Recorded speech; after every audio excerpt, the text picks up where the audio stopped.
sauf le fait que je suis dans des agences gouvernementales. Je... Ça me donne une liberté totale pour dire ce que je veux, en toute indépendance. Je voudrais par contre dire le plaisir que j'ai d'être avec vous. Je l'ai déjà dit hier, mais il y en a peut-être qui ont séché les séchants d'hier. Ils ont eu tort, mais tant pis pour eux. Voilà, je suis ravi d'être avec vous. Donc la vaccination chez les personnes immunodéprimées, ça pose un peu moins la question de l'hésitation vaccinale. Un petit peu moins. Juste en commentaire que je n'ai pas fait jusque-là, l'hésitation vaccinale, les vrais, les purs, les durs, ceux qui se feront vacciner à aucun prix, ça représente à peu près 2% de la population française. À peu près. Après les autres, on peut toujours trouver le moyen de les vacciner, même quand ils râlent, mais on peut y arriver. Bref, vaccination, immunodépression. Et donc, on m'avait aussi demandé de parler recommandations internationales, etc. J'ai la honte de vous dire que je ne l'ai pas fait. Je ne l'ai pas fait parce que toutes les recommandations, quelles qu'elles soient, sont parfaitement obsolètes. Elles sont obsolètes, donc ça aurait été vous mentir que de vous livrer des recommandations qui ne sont plus à jour. Donc on va essayer de faire les choses un petit peu différemment. Et j'ai essayé de parler simple, parce que l'immunologie, c'est totalement incompréhensible pour le commun des mortels. Moi, depuis que je suis étudiant en médecine, je n'ai jamais rien compris à l'immunologie. Donc je vous livre vraiment ce que je suis arrivé à comprendre au milieu de tout ça. Donc forcément, c'est simplissime si jamais il y a des spécialistes parmi vous. Alors, les immunodépressions, parce que ce n'est pas une immunodépression, c'est plusieurs immunodépressions, c'est au pluriel. Au pluriel, vous avez à peu près 200 déficits primitifs qui sont répertoriés. Primitifs, je ne parle pas secondaires, primitifs qui sont grossièrement répertoriés en 5 groupes. Les déficits humoraux, c'est les plus fréquents, avec comme conséquence une insuffisance d'immunoglobuline sérique et des risques d'infection extrêmement diverses qui sont accrus. Il y a les combinés, évidemment, qui sont beaucoup plus rares, mais beaucoup plus dangereux, parce qu'on cumule les risques, bien entendu. Ça se traduit par des défauts au niveau lymphocytaire et sécrétion d'anticorps, avec un risque infectieux important. Le déficit de la phagocytose, le risque, il est surtout bactérien. Vous connaissez par cœur avec les immunodéprimés neutropéniques. Le déficit du complément, vous connaissez ça aussi par cœur avec les risques accrus de méningite à méningocoque. Et puis les déficits complexes. Ah ben là, voilà, on met tout dedans, qui sont souvent associés à des maladies génétiques. Et il y a à peu près, en ce qu'on connaît actuellement, et ça ne demande qu'à augmenter, des 15 maladies génétiques qui sont responsables de ce type de déficit complexe. Ou alors il y a des syndromes, on ne sait pas trop d'où ils viennent, mais c'est une collection de symptômes qu'on a rassemblés. C'est le syndrome de Wiskott-Aldrich, par exemple, ce n'est pas le seul, mais qui combine voilà, toutes les symptomatologies que vous voyez, que c'est eczéma et surtout thrombopénie, avec des infections bactériennes et virales récurrentes. Et puis les déficits secondaires, les immunodépressions secondaires. Alors, je vous ai mis que des exemples, hein, parce qu'on peut en imaginer beaucoup d'autres. Le VIH, pas besoin de... On a eu une session entière là-dessus. La malnutrition, ça correspond qu'elle soit d'origine sociale ou qu'elle soit d'origine pathologique, comme les cancers par exemple, mais sociale, c'est tous les migrants. Tous les migrants, par exemple, sont dans ce type de risque. Le diabète de type 2 avec la diminution du nombre de cellules effectrices. Les médicaments, je n'ai pas besoin d'insister sur les chimiothérapies diverses et variées, mais aussi, et depuis plus récemment, les anticorps monoclonaux. Les anticorps monoclonaux, ou de façon plus vaste, qu'on appelle les biothérapies, qui sont responsables d'une forme d'immunodépression. Je n'insiste pas, les pathologies hématologiques. Et surtout, c'est hélas l'immunodépression qui nous guette tous, c'est l'immunosénescence. c'est-à-dire la perte de la capacité immunitaire avec l'âge. Et ça, malheureusement, on n'a pas encore trouvé le remède. Pour illustrer cette immunosénescence, voilà le schéma qui est bien connu des gériatres, avec la diminution globale de l'efficacité, la diminution liée au vieillissement.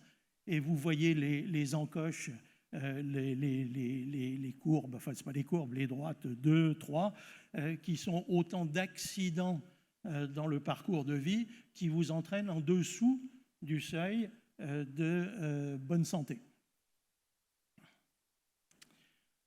Alors, les conséquences infectieuses de tout ça, vous avez un risque bactérien, il est plus souvent lié à des déficits phagocytaires et complémentaires, un risque viral plus souvent, mais pas exclusivement, mais plus souvent lié à un déficit humoral, et puis le risque fongique qui est lié à tout. Voilà, là, vous avez touché le gros lot, vous avez tous les risques. Quelques bases pour parler de vaccination. En termes d'efficacité, les vaccins vivants, ils sont contre-indiqués. Alors, ils sont contre-indiqués non pas en raison de leur inefficacité, quoique, mais surtout par le risque que le virus inoculé devienne pathologique. Et on a connu ça parfaitement bien au début de l'ère du VIH, quand les patients n'étaient pas encore traités, avec des septicémies avec la bactérie BCG. Les vaccins atténués sont moins efficaces et donc se pose la question des doses supplémentaires et des rappels par rapport à la vaccination, j'allais dire, standard de l'individu immunocompétent. Et puis, des questions qui se posent, on n'a pas encore une évaluation bien correcte de ce qui se passe avec les vaccins à ARN messager, l'emblématique vaccin Covid, qui, je rappelle, à chaque fois je le rappelle pour les hésitants vaccinaux, qui a sauvé des millions de vies dans le monde. Sur le plan épidémiologique, c'est à la limite très simple. Finalement, la vaccination d'immunodéprimés, c'est simple. La base, c'est d'être à jour des vaccins, j'allais dire, normaux, ceux qui sont dans le calendrier vaccinal des divers pays, DTP, coqueluche, rougeole, hépatite B, etc. Et il y a en plus des vaccins contre un risque spécifique qui est lié au risque couru par le patient en fonction de son déficit immunologique. Alors vous avez la grippe. La grippe, bien sûr que la grippe peut toucher tout le monde, mais elle est particulièrement dangereuse chez les personnes dites à risque, en particulier les immunodéprimés. Et le premier immunodéprimé, je vous l'ai dit, je vous le redis, c'est l'âge. La Covid-19, bien entendu, VRS, le virus respiratoire syncytial, avec des vaccins qui sont maintenant disponibles depuis peu, mais le vaccin, le VRS, est un virus qui a à peu près les mêmes conséquences que la grippe, en termes de mortalité et d'agressivité. Vous avez, c'est beaucoup plus commun, pneumocoque, méningocoque, hémophilus, qui ont comme caractéristique d'ailleurs d'être des bactéries encapsulées et qui déjà ont une difficulté à être sensibles au système immunitaire normal. Alors, je ne vous raconte pas quand il y a une immunité déficiente.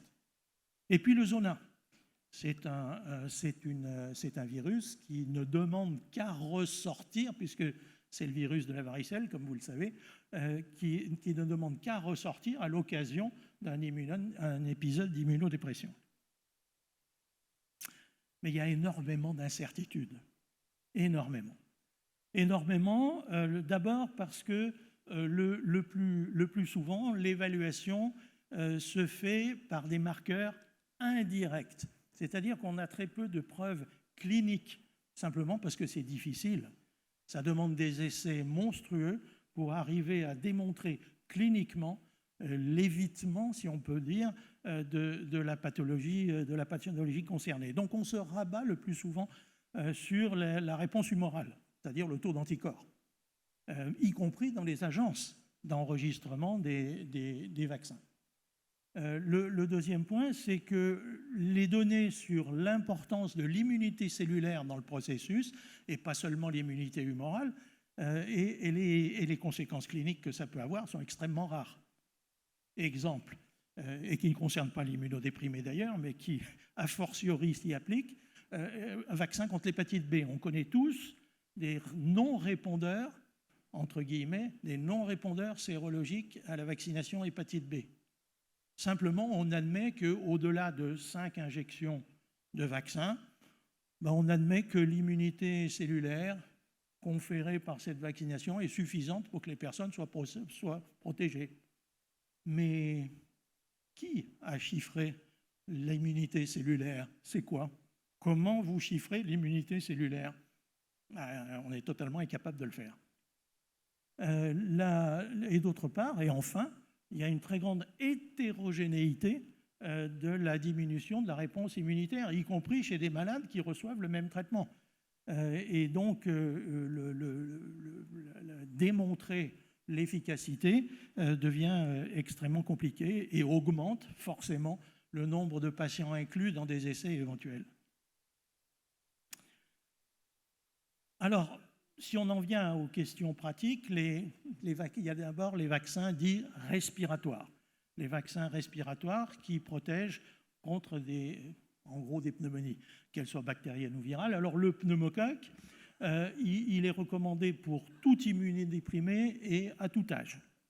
C'est absolument simple. Les greffés médulaires, il y a une efficacité et une tolérance.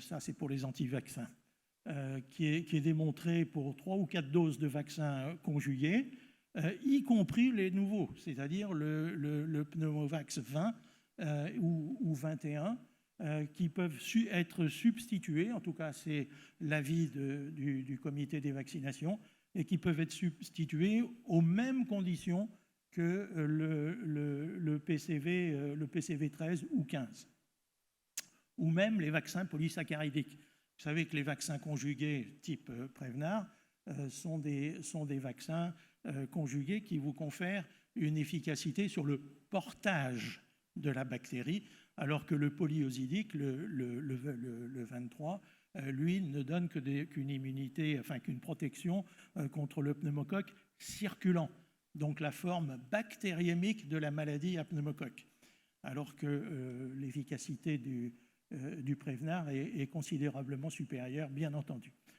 Le vaccin antigrippal, il est recommandé pour tous les immunodéprimés. Il y a des stratégies pour augmenter l'immunogénicité. Alors les doses augmentées, c'est le vaccin grippal haute dose qui a une efficacité supérieure, ou alors 2 doses. Et alors 2 doses de haute dose, je ne peux pas vous dire ce que ça fait.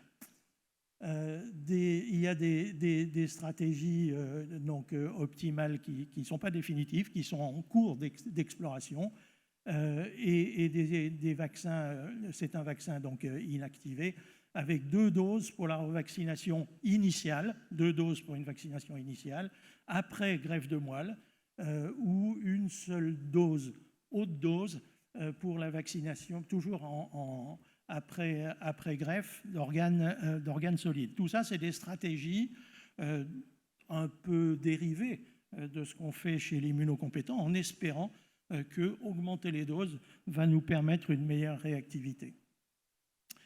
Le Covid-19, qui concerne les patients à risque élevé, donc l'âge, je vous l'ai dit déjà, je réinsiste, on s'en approche tous, hein, voire on a dépassé la limite pour certains. Et l'immunodépression, bien entendu. Ça, pour ces personnes-là, c'est une injection tous les 6 mois. Ce n'est pas l'injection annuelle qui se prépare déjà avec le vaccin combiné grippe-Covid, qui est en cours d'enregistrement.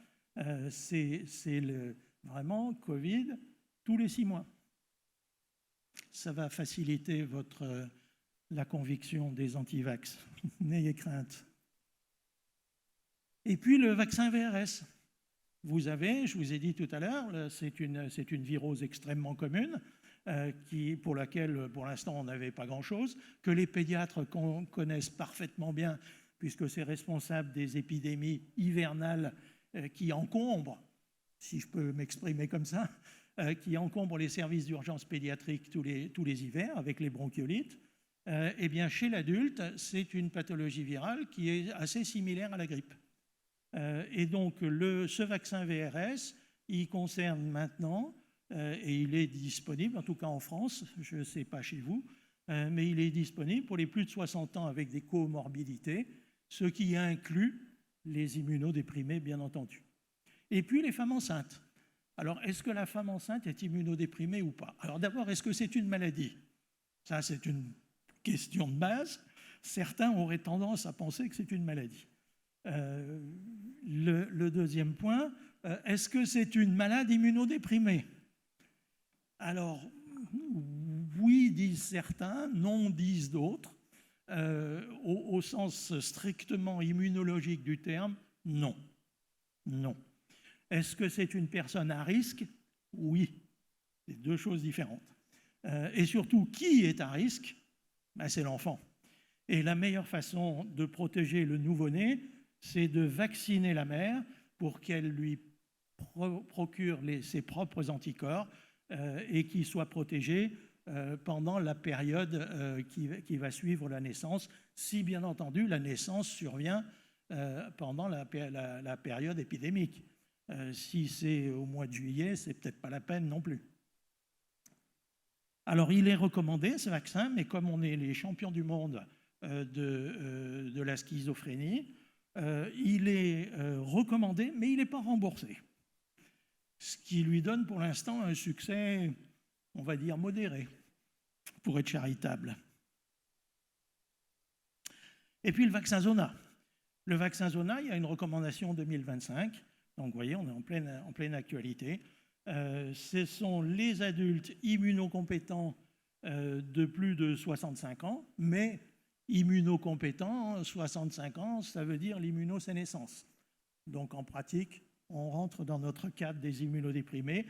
Et c'est un vaccin qui est recommandé avant toute immunodépression programmée.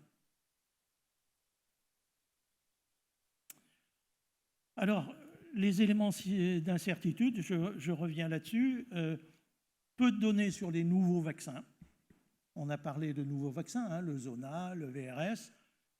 Peu de données sur ces nouveaux vaccins, car par définition, j'allais dire, dans les phases 1, 2 ou 3 des essais, les immunodéprimés sont exclus.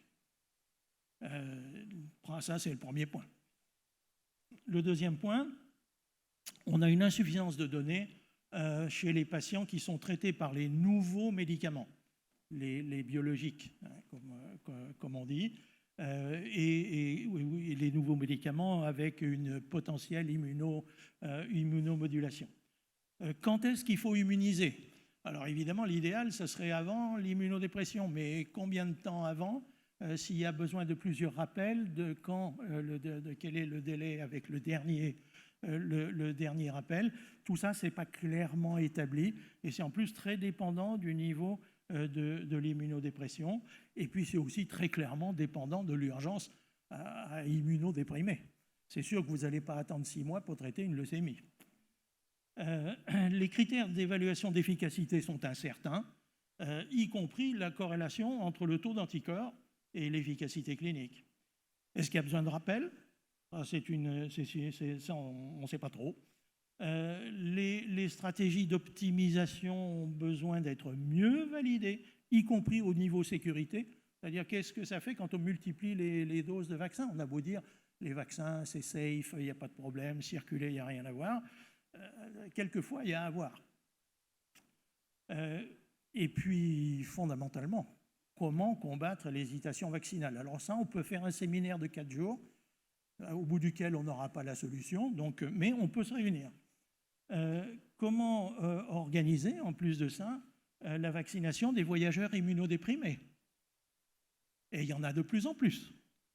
Un greffé rénal, il a bien le droit de voyager. Un patient VIH, encore plus. Donc comment est-ce qu'on organise ce type de vaccination? La fièvre jaune, par exemple, qui est un vaccin vivant. Comment on fait? Alors juste ce graphique simple pour vous montrer qu'il y a des gens qui réfléchissent aux meilleurs moyens d'administrer les doses de vaccins. Et ici, par exemple, vous avez l'injection fractionnée de la dose qui vous permet apparemment d'obtenir, en tout cas c'est sur le modèle, qui vous permet d'obtenir une immunité tout à fait correcte. Ce qu'il ne faut jamais oublier, c'est qu'une personne immunodéprimée doit évidemment être vaccinée pour être protégée contre les risques, mais son entourage aussi. Parce que son entourage, c'est lui qui potentiellement va lui apporter l'agent pathogène, en particulier, et tout particulièrement, je veux dire, quand c'est un virus. C'est d'autant plus facile. Donc c'est un raisonnement global sur l'individu et son entourage plutôt que strictement patient-centré. Alors je vous ai mis ici, je vous ai choisi un exemple qui n'est pas caricatural, mais qui est justement, qui n'est pas une caricature. J'aurais pu vous mettre un neutropénique. Non, là, on va parler de la sclérose en plaques. Sclérose en plaques, il y a une recommandation qui a été faite par la Société française de la sclérose en plaques, avec une recommandation à laquelle nous, infectiologues, on a participé. Mais notez tout ce qui est en rouge tout au long de la présentation.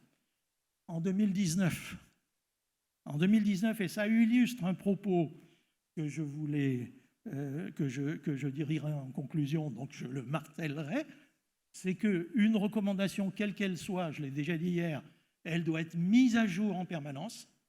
Ça, c'est le premier point. Et y compris et surtout quand il s'agit de vaccination ou avec les nouvelles technologies vaccinales, enfin de fabrication de vaccins, vous avez des vaccins qui vont sortir maintenant à jet continu.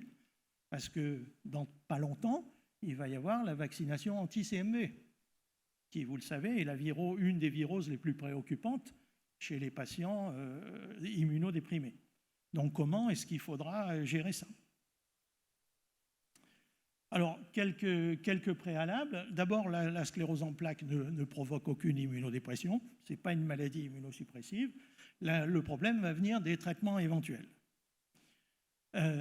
Donc, il n'y a pas de risque non plus de vacciner des patients atteints de sclérose en plaques. À un moment, ça a été dit. Avec l'hépatite B, où il y a eu, vous le savez, un gros problème avec la concomitance finalement de survenue de sclérose en plaques avec la vaccination hépatite B. Je vous rappelle l'historique pour vous montrer la chose. En France en tout cas, c'était l'époque où il avait été décidé de vacciner toute la population enfant juste avant l'adolescence, considérant qu'avant ils n'étaient pas à risque, donc on les vaccinait juste avant le risque. Donc ils étaient vaccinés à l'école. Et puis, derrière, il y a eu, ah mon Dieu, les scléroses en plaques. Et donc, vous avez deux courbes, une montée de la vaccination contre l'hépatite B, et puis une montée de la survenue des cas de sclérose en plaques. Une montée tout à fait normale, puisque c'est à partir de ce moment-là qu'on commence à diagnostiquer de la sclérose en plaques. Donc, vous avez deux courbes parallèles qui grimpent comme ça. Donc, moi, quand je fais cours aux étudiants sur la vaccination, je leur mets une troisième courbe, qui est la courbe d'obtention du permis de conduire. Elle est complètement parallèle à celle-là. Donc, au choix, l'obtention du permis de conduire favorise la sclérose en plaques, ou bien l'obtention du permis de conduire favorise l'adhésion à la vaccination contre l'hépatite B. Voilà. Ou alors, autre possibilité, eh bien, la sclérose en plaques favorise l'obtention du permis de conduire. Vous choisissez ce que vous voulez. C'est évidemment absurde, mais c'est pour démontrer de façon imagée, j'allais dire, la non-relation de cause à effet entre des courbes similaires dans le temps. Alors, tout ça, il y a eu de l'argent dépensé pour faire des essais, pour démontrer que les vaccins n'avaient pas d'influence sur la sclérose en plaques. Alors, qu'est-ce qui arrive en termes d'efficacité? Des patients qui n'ont pas de traitement immunoactif, il ne se passe rien. Les vaccins inactivés, l'efficacité similaire est exactement pareil, il n'y a pas de problème. Et les vivants atténués, on n'a pas de données. C'est assez simple, en tout cas en 2019, on n'en avait pas. Un tableau qui ne mérite pas d'être lu dans le détail, mais qui rappelle ce que l'on connaît sur l'interférence finalement entre les traitements contre la sclérose en plaques et puis les vaccins. Et donc vous avez par exemple les interférons n'induisent pas un impact sur grippe, méningo, pneumo. Le terriflunomide sur le vaccin grippe, c'est un impact négatif, c'est-à-dire que la vaccination est moins efficace, etc., etc. Le natalizumab, qui est largement utilisé, il y a un impact sur la vaccination grippale, mais pas sur la vaccination tétanos. Donc vous voyez qu'on rentre dans un monde un petit peu complexe en fonction des traitements qui sont proposés. Donc, ce qui est recommandé, c'est de mettre à jour l'immunité vaccinale, d'accord. Mais tout ça, vous voyez, en bas de diapo, vous avez le VZV. Recommandation, vaccination, VZV. Mais c'était 2019, avant le vaccin Zona efficace. Donc, la recommandation n'est plus à jour. Mettre à jour l'immunité vaccinale contre le pneumocoque, le méningocoque, la grippe annuelle, l'hépatite E et les personnes à risque, bien entendu. Mais là encore, il n'y avait pas la Covid-19. Et ce qu'il faut rajouter VRS, c'est assez vraisemblable, mais pour qui? Il va falloir sélectionner les patients.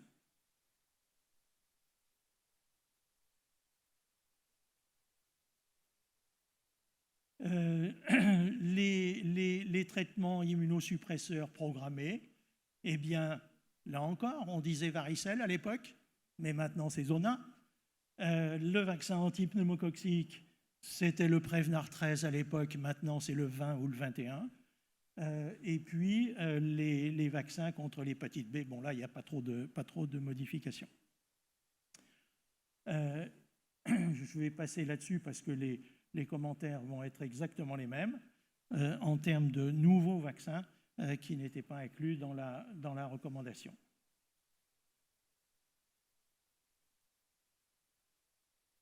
Les diapos seront disponibles. De toute façon, elles sont disponibles sur infectiologie.com. Donc, en conclusion, alors il y a des nouvelles recos en cours. Il y a des nouvelles recos en cours, en particulier chez nous. Les Américains, ils ont une recommandation, l'IDSA. Je ne vais pas vous faire un dessin, ils ont quelques difficultés avec le vaccin en ce moment. Et l'IDSA a beaucoup de bâtons dans les roues pour réfléchir sur la vaccination optimale de qui que ce soit. Donc, pour l'instant, ils sont à l'arrêt. Ils nous ont écrit, nous, à la Société européenne, pour nous dire, écoutez, tous les guidelines qu'on a en collaboration avec vous, pour l'instant, on stoppe tout parce qu'on a trop de pression et voilà, on est quasiment interdit de réfléchir là-dessus. Mais au niveau français, en tout cas, on n'a pas ce genre de pression. Donc, il y a une recommandation française qui est en cours sur les immunodéprimés. Il faut prendre en compte, bien entendu, tous les nouveaux vaccins avec des modes d'action différents. Il faut faire avec une extension des indications des traitements biologiques. Il y en a de plus en plus avec des indications de plus en plus larges. Donc, on aura de plus en plus de patients pour lesquels il va falloir réfléchir au mode de protection optimal. Et enfin, il y a une veille absolument indispensable qui est nécessaire, à la fois pour les nouvelles données concernant les vaccins existants, mais aussi pour les nouveaux qui apparaissent sur le marché, et je vous l'ai dit, en ce moment, à très grande vitesse. Je suis à disposition pour toutes les questions que vous poserez tout à l'heure. Merci beaucoup, professeur Jean.